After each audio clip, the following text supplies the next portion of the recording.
Shalom a todos y a todas. El día de hoy vamos a hacer la segunda entrega acerca del procedimiento de la vaca bermeja. Y bueno, comenzamos. El servicio de la vaca bermeja. Tenemos entonces que el procedimiento para el servicio de la misma comienza 7 días antes de ser quemada, cuando se recluye al Cohen, al sacerdote que va a realizar el procedimiento. El servicio mayormente debe ser hecho por un Cohen, un sacerdote. Algunos opinan que también el Cohen que rocía el agua debe ser recluido, el que posteriormente vamos a ver que se hace una solución de la ceniza de la vaca roja con agua de una fuente que se conoce como Maim Haim, agua viva. Entonces hay varios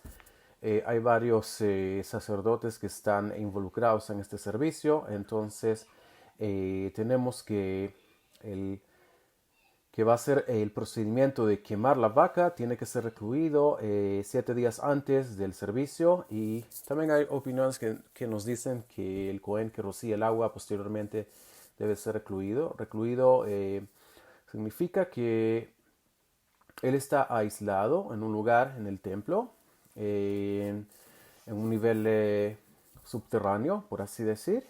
Se queda ahí unos días para evitar contraer cualquier impureza y luego sale para realizar el servicio.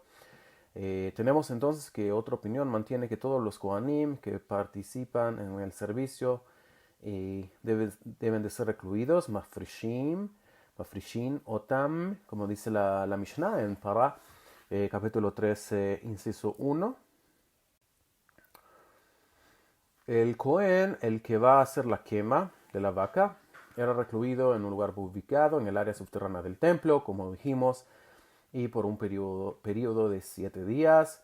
Tenía prohibido tener contacto físico con alguien, no sea que se impurificara, como nos dice el Tratado de Yomá, la Gemara, en la página 8, cara B. Los demás participantes del servicio tenían que estar asimismo en estado de pureza ritual, nos referimos. Durante el periodo de reclusión, el Cohen era rociado con aguas de Hatat, con las mismas aguas de ceniza de una vaca roja previa, con agua de una fuente que se conoce como Maim Haim, para purificarlo de cualquier impureza que pudo haber contraído sin saberlo. La vaca bermeja era quemada durante el servicio de la misma en el monte de los olivos, que queda hacia el este del monte del templo.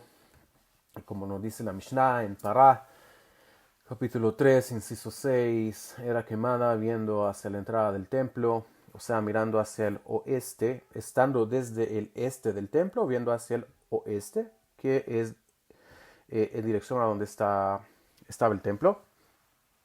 Como nos dice la Mishnah en Pará 4.2, por la que la pira con la madera era puesta en un lugar en dirección a la entrada del templo. Este sitio era revisado para cerciorarse que no hubieran tumbas aledañas que pudieran impurificar a los que participaran en el servicio. Esto no, nos lo cuenta la Gemara en Zevachim, página 113, cara A. La vaca bermeja era atada de sus patas para poder ser faenada. Una vez faenada, su sangre era rociada 7 veces en dirección a la entrada del templo, o sea, hacia el oeste, donde está el templo. Luego la pira con la madera era encendida, como nos dice la Mishnah de Pará 3.9. Una vez que las llamas alcanzaban la vaca, un manojo compuesto por madera de cedro y tallos de la planta de hisopo, que en hebreo se llama eizov, y una cinta de lana carmesí eran lanzados también al fuego, junto con la vaca, como nos dice la Mishnah en Pará 3, incisos 10 al 11. La identidad del eizov ha sido motivo de discusión entre los sabios. La Gemara en el Tratado de Shabbat, página 109, cara B, cita 3 opiniones, cada una identificando al Eizov como el orégano, la savia, el hisopo, la mejorana y el tomillo, todas familias de la menta, como nos dice Rashi en el tratado mismo de Shabbat, la misma página, la misma cara, 109b, Rambam también lo comenta en Negaim, capítulo 14, inciso 1, y también en el tratado de Shevit, la Mishnah, capítulo 8, inciso 1, y el Ibn Ezra, el comentarista a la Torah, uno de los comentaristas, en el libro de Shemot, capítulo 12, verso 22. La vaca era dejada en la pira quemándose hasta que era convertida en polvo, y si incluso una porción pequeña como una oliva era dejado sin quemar, el procedimiento se invalidaba, como nos comenta la Tosefta en Pará 3.7. Luego de haber sido quemada y hecha polvo, sus cenizas eran recolectadas y divididas en 3 porciones. Una porción era puesta en el templo, en un lugar que se llama el Heil, para resguardarla, como nos dice la Torá, que era para Mishmeret, Mishmeret, como lo indica la Torá en el libro de Bamidbar, capítulo 19, verso 9. Las cenizas resguardadas eran usadas posteriormente para ser usadas para purificar a los futuros participantes del servicio en un tiempo posterior, cuando se hicieran más servicios de la vaca roja. Una segunda porción era colocada en el monte de los olivos, que en la Mishnah lo mencionan con el nombre de Ar Amishha, el monte del aceite, para purificar a los Kohanim, a los sacerdotes, antes del servicio en el templo. Recordemos que en el templo habían 24 guardias de levitas y sacerdotes que se cambiaban su guardia cada semana en el día de Shabbat, el día de reposo, el séptimo día de la semana, cambiaban guardia y comenzaban un nuevo servicio, una nueva Mishmeret, una nueva guardia, comenzaba en el día de Shabbat. La tercera porción entonces de estas cenizas era usada para uso público y era dividida en 24 porciones posteriores, que eran más pequeñas, que eran puestas entonces en los 24 puestos donde los Kohanim y levitas montaban guardia en el templo, como nos comenta la Mishnah en el Tratado de Pará, capítulo 3, inciso 11. Una característica única de este servicio es que todo el que participaba del mismo, desde el que la quemaba la vaca hasta que sus cenizas eran juntadas, se impurificaba como un Rishon Letumá, que es un grado de impureza, luego del grado mayor que tenemos, la impureza por muerto, que es el grado de Avi Avot Tumá, y tenemos el segundo grado en esta escala, que es el Avi Atumá, y entonces tenemos un tercer grado, que sería en este caso un Rishon de Tumá, un primero de Tumá, primero en el sentido de que de los grados menores de Tumá es el grado primero que viene después del Avi Atumá. Incluyendo las ropas, también se impurificaban con este grado de impureza, y los utensilios que eran utilizados para el servicio eran también se impurificaban, como nos cuenta la Mishnah en Pará, capítulo 4, inciso 4. Criterios entonces para el servicio de la vaca bermeja. Aunque la vaca bermeja podía ser faenada por cualquiera, que, aunque no fuera sacerdote, según la opinión de los Amoraim, el Amorá, Shemuel, en el Tratado de Yomá 42a, y Rav Yohanan en Yomá 43b, la cual es la opinión alágicamente aceptada, la de ellos. Como trae el Rambam en Ilhot Pesulei Amugdashim, capítulo 1, inciso 2. Sin embargo, el Amorá Rav mantiene que solo un Cohen puede faenarla, el rociamiento de la sangre, la quema de la misma y el lanzamiento del cedro, el eizov y la cinta carmesí eran hechos por un Cohen. Hay entonces una discusión de si quien faenaba la vaca tenía que ser un Cohen o no. La opinión aceptada es que puede faenarla cualquiera, aunque no sea un Cohen. Y el Amorá Rav, hay una segunda opinión del Amorá Rav que dice que tiene que ser un sacerdote que tiene que faenarla. Recordemos que también los sacrificios en general en el templo no era necesario que un sacerdote hiciera el faenado del animal. Sin embargo, desde que se recibía la sangre en el Klei Sharet, en el utensilio para el servicio, ese servicio sí obligatoriamente tenía que hacerlo un Cohen, un sacerdote de la casa de Aarón. De acuerdo a la opinión del Tanakama, en la Mishnah de Pará, capítulo 4, inciso 1, el servicio de la vaca bermeja debe ser realizado por el Cohen Gadol, el sumo sacerdote. Sin embargo, la halajá es de acuerdo con el Taná Rav Yehuda, quien opina que un Cohen Ediot, o sea, un Cohen normal, que no tiene el rango no de Sagan a Cohen, el segundo al mando después del sumo sacerdote, ni tampoco el sumo sacerdote. No, no son ellos los del mayor rango que tienen que hacer el servicio, sino que un Cohen Ediot, un Cohen normal, ordinario, es apto para hacer el servicio. Lo trae también el Rambam en el Hot Paraduma, capítulo 1, inciso 11. El Cohen debe vestir las 4 vestimentas sacerdotales como un servicio normal en el templo que los sacerdotes usan durante el servicio, como lo dice la Mishnah en Pará 4.1. Incluso el Cohen Agadol debe vestir 4 vestimentas para el servicio, como lo trae el Rambam en el Hot Pará 1.12. Usualmente el sumo sacerdote viste 8 vestimentas sacerdotales en su servicio, que son vestimentas de Tiferet y de Kavod, de esplendor y de honor, para hacer el servicio de la vaca roja, la vaca bermeja, que se hace fuera del templo y no es un sacrificio per se, un sacrificio oficial, ya que no expía por algún pecado, ya como lo dijimos en la entrega anterior. Entonces hay que vestir solamente 4 vestimentas que comúnmente visten los sacerdotes durante el servicio en el templo. Igualmente el Cohen, como el servicio dentro del templo, deben lavar sus manos y sus pies, lo que se conoce como Kiddush, antes de realizar el servicio. Es un requerimiento de la Torá cuidar la vaca bermeja, de que no contraiga impureza una vez que ha sido faenada, ya que se vuelve susceptible a la misma una vez faenada, y en caso de contraer impureza queda descalificada.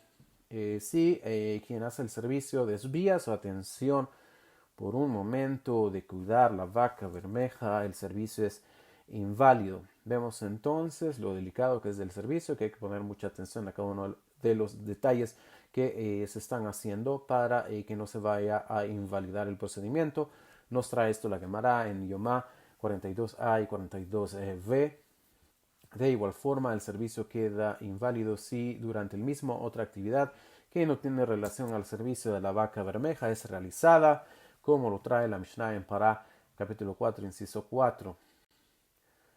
Con excepción de quien hace el faenado, todo el que esté envuelto en el servicio de la vaca bermeja debe estar puro, ritualmente puro, como lo trae Rashi en Yomá 43a y en Yevamot, la Gemara lo trae en 73a. Alguien que está impuro podría realizar el faenado de animales que son consagrados para ser sacrificados, pero no con respecto al servicio de la vaca bermeja. Un punto importante respecto al servicio de la vaca roja y al servicio sacrificial es general en el en el asunto del Tevul Yom. Es un punto importante, lo vamos a explicar en breve este concepto del Tevul Yom. Un Tevul Yom es una persona que estuvo impura, realizó el proceso de purificación e hizo inmersión ritual en un mikve, en un lugar de inmersión ritual. El proceso de purificación e hizo inmersión ritual el mismo día que culminó el proceso de purificación y está esperando el anochecer para ser considerado puro nuevamente a nivel bíblico, como lo trae la Torá, que es cuando viene el siguiente día, que los días de acuerdo a la Torá comienzan durante la noche, al anochecer. Un Tevul Yom es considerado impuro en ciertos aspectos y puro en ciertos aspectos. El Tevul Yom está descalificado para realizar el servicio sacrificial en el templo, dentro del templo, ya que para efectos de la santidad del templo, todavía un Tevul Yom, aunque ya completó su purificación, pero todavía no ha llegado la noche y durante la noche no hay sacrificios, sino tendría que esperar entonces al siguiente día para poder empezar a reanudar el servicio en el templo. Para estos efectos dentro del templo está descalificado, o sea, no puede entrar, ya que se considera impuro para este efecto. Sin embargo, para el servicio de la vaca roja se considera puro y puede hacer el servicio, un Tevul Yom. Así como un tamé que ha hecho inversión ritual, como lo traes de Bajim 2.1, que también está descalificado para realizar el servicio sacrificial dentro del templo. Como vemos entonces, con respecto al servicio de la vaca roja, un Tevul Yom es considerado Taor, o sea, alguien que está puro. Dijimos anteriormente que todos los que realizan el servicio de la vaca roja tienen que estar puros. Sin embargo, tenemos este concepto importante y fundamental que incluso un Tevul Yom se considera puro para este efecto.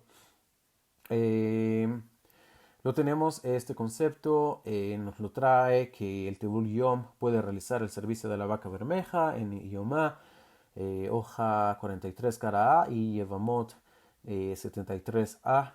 La Mishnah en Pará 3.7 enseña que la práctica era usar un Tevul Yom para realizar el servicio. Esto era por los saduceos, los tzedokim, quienes objetaban esto y sostenían que un Tevul Yom estaba descalificado para el servicio. Recordemos que los tzedokim tenían problemas aceptando la tradición oral.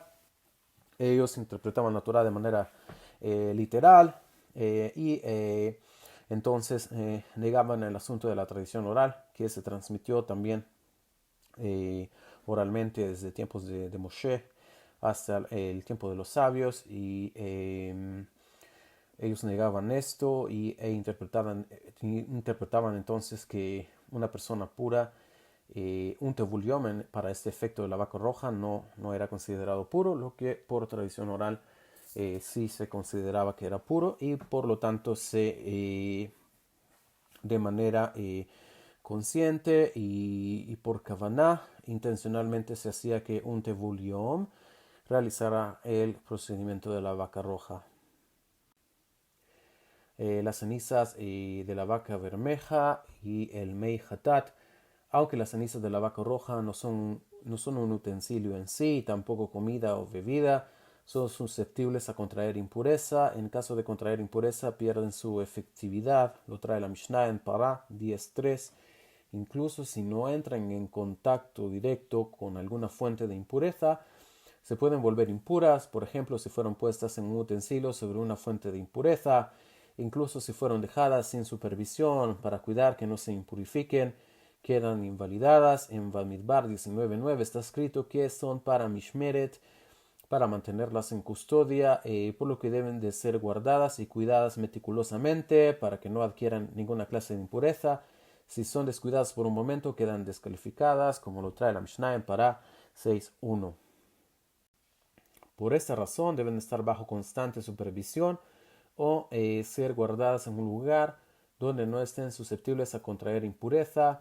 Las cenizas se vuelven inválidas si en contacto con algún agente externo se descoloran, o sea, su color es alterado, como lo trae la Tosefta en Pará 9.5, quedan sin validez. Asimismo, si son utilizadas para cualquier otro propósito que no sea el de hacer mei hatat, las aguas de hatat, como nos trae el Ravad en Hot Pará 7.3, no se descalifican si el que la supervisa desvió parcialmente su atención por un momento para hacer algo relacionado al servicio, pero mantuvo la intención de resguardarlas. El agua para mei hatat. En Bamidbar 19:17 la Torah estipula que las aguas para hacer la solución de Mei Hatat tienen que ser Maim Hayim, el Keli, aguas vivas, por lo que debe ser agua extraída de un manantial, como lo trae la Mishnah en Pará 8:9. La referencia a un Keli se refiere a que debe ser extraída directamente de un envase o vasija del manantial, o sea, se extrae con el utensilio de un manantial.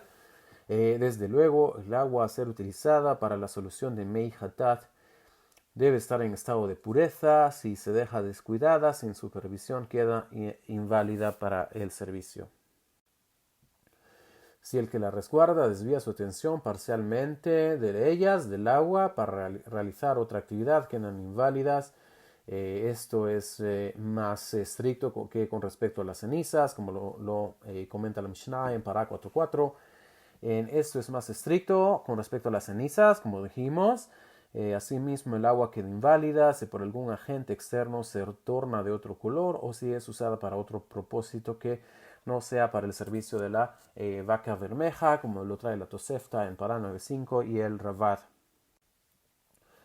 Preparando Mei Hatat, el acto de mezclar el agua con las cenizas de la vaca roja se llama Kiddush, santificación del agua, como lo trae Rav, Mishnah en Pará 6:1. En Bamidbar 19:17 está escrito: tomarán para el impuro de las cenizas de la incineración del hatat, o sea, de la vaca, para purificación, y pondrá sobre la ceniza, agua de manantial en un recipiente. Esto indica que las mei hatat, las aguas de hatat, deben de ser consagradas en un recipiente, como lo trae la Mishnah en Pará 5:5. Según la lógica literal del verso, pareciera que el agua debe ser agregada a la ceniza, ya que dice pondrá sobre la ceniza, el agua. Pareciera que entonces hay que agregar primero, hay que agregar el agua a la ceniza, que ya está en un recipiente. Sin embargo, el agua es la que debe estar primero en un recipiente para luego ser agregadas las cenizas. Si este orden es revertido, las mei hatat se vuelven inválidas. El hecho que se describe el agua primero en el verso es porque una vez agregando las cenizas deben de ser mezcladas. Por eso lo trae la Torah de esta forma, indicando que deben de ser mezcladas y formar entonces una solución homogénea, como lo trae la Gemara Sotá 16b, Terumá 1:5 y Terumá 12b. Las mei hatat, estas aguas con las cenizas de la vaca, si son dejadas sin supervisión por realizar otra actividad, se vuelven inválidas. Lo trae Rashi en Yomá 42b. Una vez consagradas, si la persona que las custodia realiza otra actividad, pero no la descuida completamente, no se invalidan. Lo trae la Mishnah en Pará 4:4. Las mei hatat se invalidan si son utilizadas para un propósito que no sea el de rociar a un temei met, a un impuro por muerto, como lo trae la Gemara en Gitín 53a y b. Una cualidad única de Mei Hatat es que puede volver impuro a la persona que hace contacto con ellas, y que no sea un temeimet, o sea, que alguien que no tenga una impureza por muerto sobre él, entonces lo puede volver impuro, como dijimos, a un grado de Rishon Letumá. Sin embargo, a un temeimet, a alguien que tiene la impureza por contacto con algún cadáver, lo vuelve puro. Como discutimos anteriormente, si un Cohen carga, incluso sin tener contacto directo, una cantidad mínima de mei hatat con el propósito de rociarla sobre un temeimet, se considera impuro él y su ropa. Mishnah lo trae la Mishnah en Kelim 1:2. De acuerdo a la Torah, solamente mei hatat válidas pueden conferir impureza. Sin embargo, de acuerdo a los sabios, mei hatat que no son válidas también pueden conferir impureza, como lo trae la Mishnah en Pará 9:8. El procedimiento entonces de mei hatat, una vez que tenemos la solución de las cenizas de la vaca roja y el agua del Maim Haim, de un manantial, de acuerdo a la Torá en Bamidbar 19:12, alguien que estuvo en contacto con muerto permanece en estado de impureza un mínimo de 7 días. Durante este periodo, el impuro por muerto es rociado con Mei Hatat en el día 3 y en el día 7. Día 3, día 7. El primer rociamiento puede ser hecho incluso después del tercer día. Si ya pasó el tercer día, mínimo al tercer día, pero puede ser después de haber contraído la impureza. Debe de haber un intervalo de 4 días entre el primer rociamiento y el segundo, según el Rambam, como lo trae en Yoma 8b con Rashi. Rashi en Kedushim 62a, que lo trae el Sifra Bamidbar 19.9 y el Rambam en Ilhot Paraduma 11.2. Este periodo puede ser mayor de 4 días, este intervalo. Sin embargo, la mayoría de autoridades no están de acuerdo con esta opinión. Lo trae Rashi en Kedushim 62a, Tosafot en Yomá 8a y b, el Ravad y Ilhot Paraduma 11.2. El Temei Met debe ser rociado con las ramas del Eizov. Idealmente debe ser rociado usando 3 ramas de Eizov, del hisopo. Si se hizo con 2, sigue siendo válida, como lo trae la Mishnah en Pará 11.9 y Sukkah 13a y b.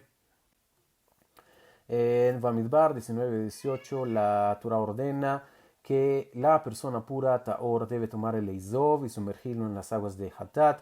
Idealmente las ramas del Eizov deben estar unidas, atadas en un solo racimo, como lo trae la Mishnah en Pará 11.9. Las ramas del Eizov son sumergidas por sus puntas y el agua que se adhiere a ellas es rociada sobre el Temei Met. Lo trae la Mishnah en Pará 5.5. El Cohen que hace el procedimiento debe estar Taor, puro. Un Tevul Yom, un Cohen que por alguna impureza se sumergió en el mikve ese día, y es apto, como dijimos anteriormente, para realizar el rociamiento de Mei Hatat, como lo trae Yomá en 43a y Yevamot 73a. Luego de haber sido rociado por segunda vez, el Temei Met, la persona que tiene la impureza por muerto, se sumerge en el mikve, hace inmersión ritual, desde lo cual es considerado un Tevul Yom. Se considera completamente puro hasta ese anochecer, cuando ya está terminando el día 7. De acuerdo a algunas autoridades, el Temei Met debe sumergirse en el mikve antes de cada rociamiento, o sea, en el día 3 y el día 7. Lo trae el Rabbeinu Tam en Mishnah para 12.11 y el Tosafot en Megillah 20a. Exigencias especiales con respecto a los utensilios a ser usados para el servicio de la Pará Adumá. Tenemos que los sabios decretaron exigencias especiales con respecto a utensilios a ser usados para el servicio de la Pará Adumá. Lo trae la Mishnah en Pará 10, 1 y 2, Hagigá 2, 7. Los utensilios deben ser sumergidos en el mikveh con la intención que serán usados para el servicio de la vaca roja. Lo trae Hagigá, capítulo 2, inciso 6. A diferencia del principio general de transmisión de impureza, la impureza al ser transmitida, este es un concepto general, de una persona a otra o de un objeto a otro, se va debilitando, o sea que va disminuyendo de grado. Sin embargo, con respecto al servicio de la Pará Adumá, se considera que en la transmisión de impureza no se debilita, por lo que se vuelve un ciclo interminable de transmisión, de no hacerse el servicio de la vaca roja, como lo trae la Mishnah en Pará 12.8. Debido a estas exigencias especiales, objetos susceptibles a impureza no son utilizados en el servicio de la vaca roja. Utensilios que son susceptibles a impureza no son utilizados, y los utensilios que no son susceptibles a impureza son utilizados en el servicio de la vaca roja, como lo trae la Mishnah en Pará 3.9. Durante su periodo de reclusión, el Cohen que quemaba la Pará Adumá utilizaba solamente utensilios inmunes de contraer impureza, lo acabamos de ver. Asimismo, decretaron que solamente personas que nunca han contraído alguna clase de impureza participaran en la ceremonia de purificación del Cohen que va a oficiar el servicio, o sea, el que va a hacer la quema de la vaca, como lo trae la Mishnah en Pará 3, 2 y 3. Estas exigencias fueron instituidas para reforzar el concepto de pureza que se necesita para el servicio. Y dado que un Tevul Yom es utilizado para el mismo, como dijimos, se estableció entonces un balance entre las exigencias y las indulgencias del servicio. Indulgencia en el caso que se hace con un Tevul Yom, pero exigencias con respecto a los que alrededor de esta persona, el Tevul Yom, tienen que estar en un grado de pureza muy riguroso y estricto en su resguarde, en haberlo guardado, para poder empezar el servicio de la vaca bermeja. Lo trae Yomá 2a, el Tosafot Hagigá 23a y Nidá 49a. El Cohen que iba a oficiar era impurificado intencionalmente, como lo mencionamos, y luego se le hacía hacer inmersión ritual y ser un Tevul Yom. Lo trae la Mishnah en Pará 3.7. Para contrarrestar esta indulgencia, los sabios decretaron rigurosas leyes con respecto a las preparaciones previas del servicio para impresionar a las personas con la necesidad de pureza que se requiere para la preparación del servicio de la vaca bermeja. Lo trae Rab la Mishnah en Pará 3.1 y Rashi en Sukkah 21a. La Pará Adumá en la historia, tenemos que desde tiempos de Moshe, Rabenu, Moisés, 9 vacas bermejas han sido quemadas hasta la destrucción del segundo templo. La primera fue la de Moshe, la segunda fue hecha en tiempos de Ezra el escriba, dos fueron hechas en tiempos de Shimon Atzadik, Cohen Gadol, que fue el sumo sacerdote, 2 fueron hechas en tiempos del sumo sacerdote Yohanan, la séptima fue hecha por el profeta Eliyahu, la octava por Hanamel, el egipcio, y la novena por Ismael, hijo de Piavi. La décima será hecha en tiempos de el Mashiach, quiera Hashem, que sea pronto en nuestros días, la 10ª vaca roja. Nos trae el profeta Zeharia en el capítulo 3 de su profecía, en el verso 1 nos dice: en aquel día estará la fuente abierta para la casa de David y para los habitantes de Jerusalén, para purificación y para purificarse de la impureza de la menstruación. Un tipo de impureza que tiene en este caso la mujer cuando le baja su flujo menstrual. Comenta Rashi en este verso: para purificación y para aspersión. Así lo parafraseó Jonathan, el que hizo un Targum, una traducción al arameo de la Torá. Nos dice entonces: perdonaré sus pecados cuando sean purificados con agua rociada y con las cenizas de la vaca de la purificación, es decir, con las cenizas de la purificación, el Efer Hatat, como se le conoce a las cenizas de la vaca roja. Nos comenta el Ibn Ezra, citando a Moshe, al Rav Moshe Cohen: el espíritu de Tumá, impureza, será cambiado por la Ruach HaKodesh, por el espíritu de Kedushá, de santidad, con el cual Am Israel, el pueblo de Israel, va a conocer al Creador de una manera íntima e interactuar con Él, y lo conoceremos plenamente, y las naciones también van a participar del conocimiento, la Deá de Hashem, como el agua cubre el mar, como lo dijo el profeta Isaías. Comenta el Malvim a este versículo 13.1 de Zacarías, de Zeharia: en aquel día se abrirá un manantial, según el significado simple. En ese tiempo no se encontrarán manantiales en Jerusalén, y entonces se abrirá una fuente de agua viva, que estará reservada para la casa de David y los habitantes de Jerusalén, para purificarse con las aguas y para las aguas de las cenizas de la vaca bermeja. Ezequiel ya vio esto en una visión profética, también lo comenta el profeta Ezequiel, esta fuente, cuando vio una gran corriente que salía del lugar santísimo y se extendía hacia los mares del este y del oeste. Esta profecía está en Ezequiel. Así también profetizó Zacarías: y en aquel día aguas vivas saldrán de Jerusalén, la mitad de ellas hacia el mar oriental y la mitad hacia el mar occidental, como lo trae Zeharia capítulo 14 más adelante en su libro, verso 8.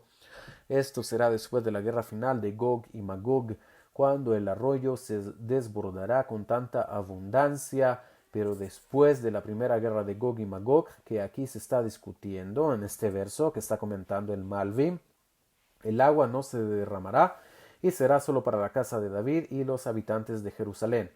Ya expliqué en mi comentario, dice el Malvin, sobre Ezequiel, que esta es una representación metafórica de la expansión de las aguas, del conocimiento y la corriente de agua que representa la Torah y la fe, que son comparadas con el agua.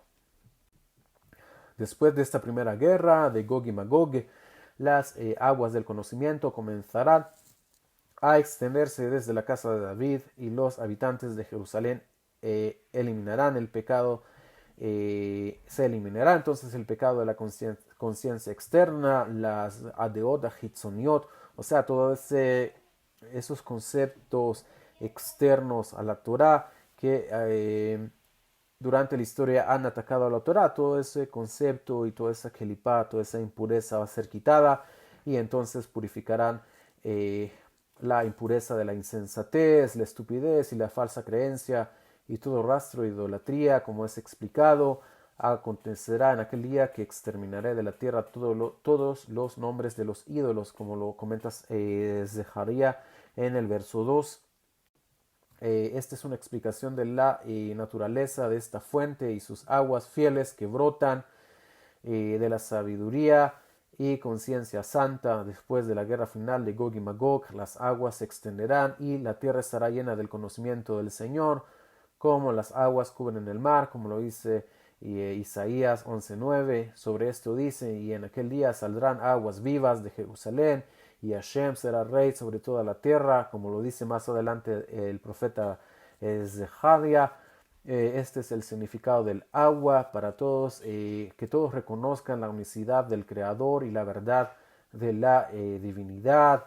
Esta misma fuente de agua es la que vio Ezequiel, como el Malvim, el comentarista, nos explicó ya.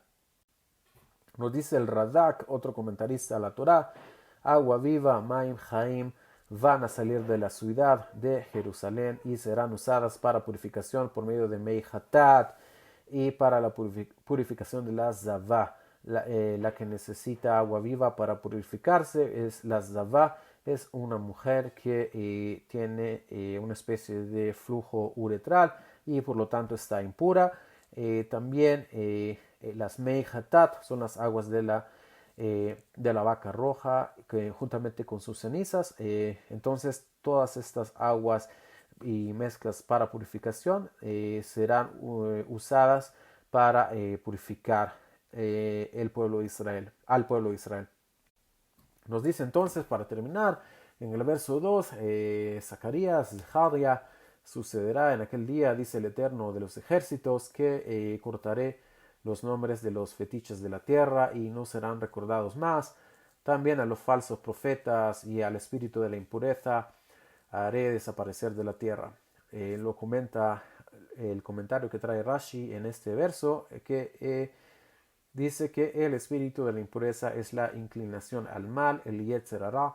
El Malvin nos dice: los falsos profetas hablan entonces por medio de un Ruach Sheker, un espíritu de mentira, y Hashem va a remover esta impureza del mundo y entonces todos reconocerán la verdad única y la unicidad del Creador, como ya los profetas hebreos lo predijeron mucho tiempo atrás.